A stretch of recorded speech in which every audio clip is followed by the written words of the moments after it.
Hey guys, it's been a while. Today we are looking at The Death of Ivan Ilyich by Leo Tolstoy and On the Shortness of Life by Seneca. So I want to preface before this video starts that this video is a little bit longer than usual because of course I'm doing two books instead of one, but I hope you can stick to the end because there's a lot to learn from these two books. And let me know in the comments if you want me to do similar videos like these where I take multiple books that have common themes and look at them together. First, let's start with On the Shortness of Life by Seneca. Now, Seneca was a Roman philosopher and an advisor to the Roman Emperor Nero. Alongside figures such as Zeno and Marcus Aurelius, he's considered one of the heaviest contributors to Stoic thought. Now, On the Shortness of Life isn't a traditional book. It doesn't have a plot or a concrete structure. Instead, it's a collection of moral essays written to one of his closest friends. Within it produces a damning critique of how we use, or moreover misuse, our time. Essentially, the main point that Seneca makes in these essays is that life is not inherently short. Rather, we have this notion because we waste so much of our time. He believes that many people waste time on the indulgence of quick pleasures, the amassing of material wealth, and the chase for worldly status. This illusion of busyness makes us lack the time for meaningful, or as he puts it, virtuous activities. We are constantly filling our schedules with noise and busy work that we don't have any time left for ourselves. This behavior is usually masked by a unique facade of investment. Such people often say that they are working so hard so that they can enjoy their life after they are done with work. I had this view as well. I plan to work hard in my profession so that hopefully I can live an enjoyable life after retirement. One quote that really hit me out of this mindset, and I apologize because this is a quite long quote. It reads, "You will hear many people saying, when I am 50, I shall retire into leisure.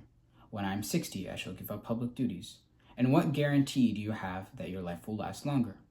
Who will allow your course to proceed as you arrange it?" Obviously, not everyone can afford to work. Seneca is not urging us to become broke.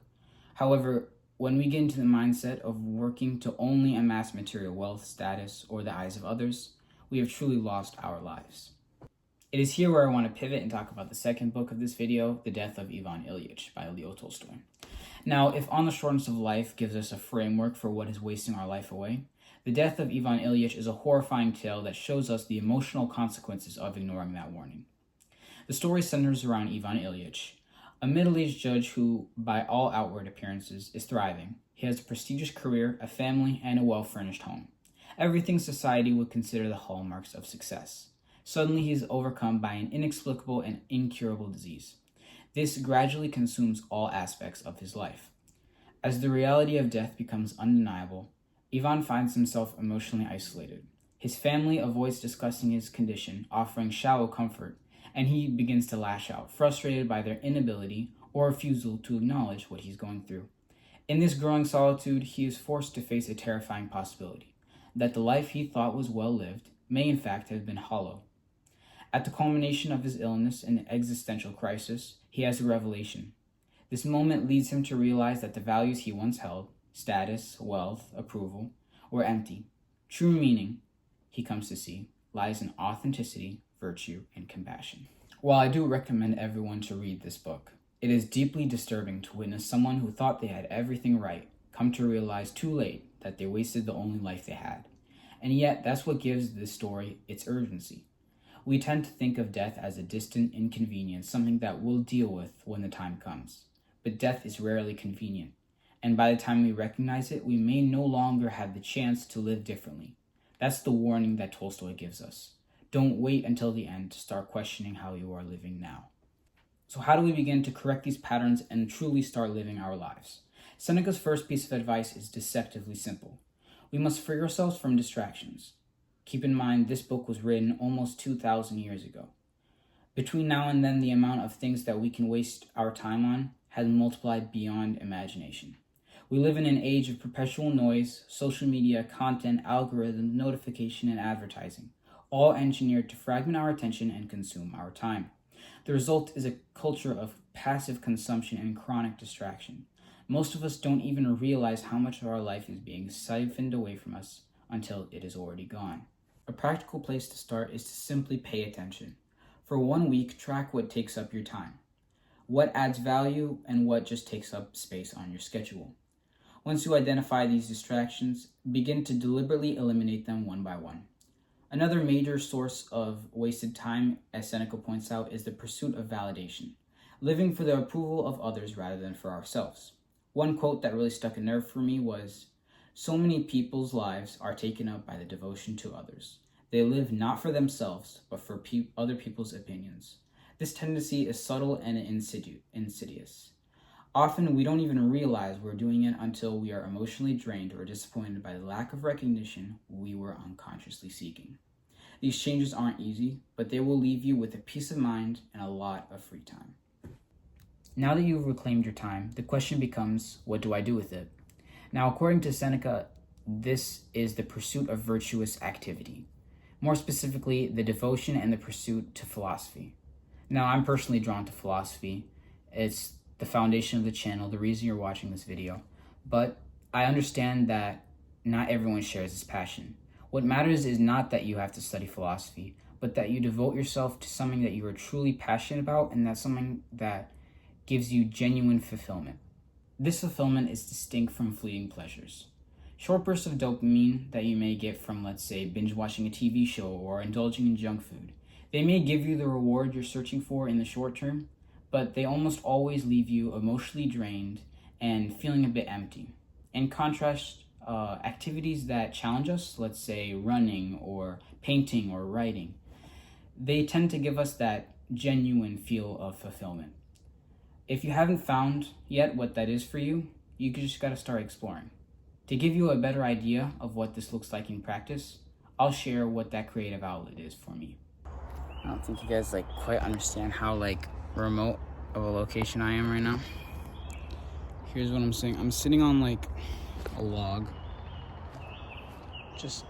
I kind of just wandered and I just found this place. So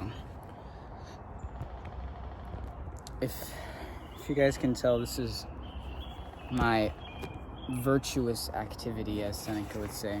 But usually I just go out and I walk for a little bit, so then I have headphones I bring to listen to music or a podcast. I bring this little bag I got. Has a book usually. Right now I'm reading Thus Spoke Zarathustra by Ilyich. Probably won't do a video on this. I feel like Nietzsche is kind of very misunderstood, and it's kind of difficult to do a video on him. But I also always bring a journal to write in for if I have an idea or something. The last thing I remember writing in here was the effects of social media on etymology. So I was listening to a podcast and I thought it was pretty interesting, so I wrote some ideas down. But yeah, this is what I like to do, really. This is this log I'm sitting on is so uncomfortable. But this is what I like to do, basically. I just go out for a couple hours a day. I read, I listen to music, I write down anything I have. It's just kind of like Seneca said, my virtuous activity. And I think this is what is meant to be enjoyed about life, is just to go out and do what makes you happy, whatever that is for you. It could be playing a specific sport or something. But yeah, to end this video, I kind of wanted to go a little off script and talk about something that has been having my mind recently, that I think ties the whole video together. I hope you guys can hear me well. I kind of in the middle of nowhere for this, but yeah. So the idea that I wanted to talk about to close everything off is the idea of our reliance on convenience as a species. I don't remember, I think I watched a video or listened to a podcast about this, but as technology has become more and more advanced, our life has been really convenient, and there's nothing wrong with that. Don't get me wrong, it's really nice to be able to drive somewhere where before you would have to bike or have a carriage or a horse, you know what I mean? That convenience is necessary, that's good, that helps us improve. but also it takes away from some things that we enjoyed as a people. For example, one example I like to give off the top of my head is like music. Basically, right now, if I wanted to, I can go on Spotify. With the click of a button, I can listen to any song ever written, whenever time I want, right? And recently I bought, not recently, it was some time ago, but I bought a turntable, so a record player. But just something about buying a record intentionally, unsleeving it, putting it on the thing, putting the needle on the vinyl, it just kind of like makes the experience so much nicer, you know? I think that's something that we've lost with the keep advancing of technology. We lost the ritual that kind of builds the experience, which I feel like is really a sad thing. Like, a lot of industries died out because of this convenience, the idea of convenience. Like movie theaters, for example. Like, now with streaming is so easy, there's no reason to make a whole day out of going out with friends, which is kind of sad, because that used to be like a social activity that you could do with somebody, but now it's gone.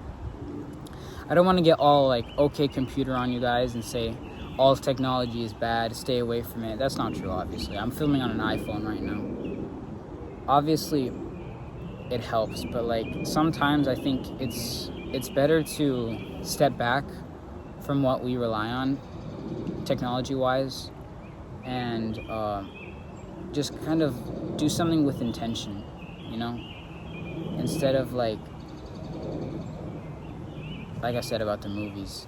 One time, just do something that's purposely inconvenient, which you'll understand that there's like some joy behind the ritual, and the fact that it's so difficult, the fact that it's inconvenient gives it the joy that you want, really. So that's where I'm going to end it today. Sorry for like yapping at the end, off script, but I just wanted to say some stuff. See you guys.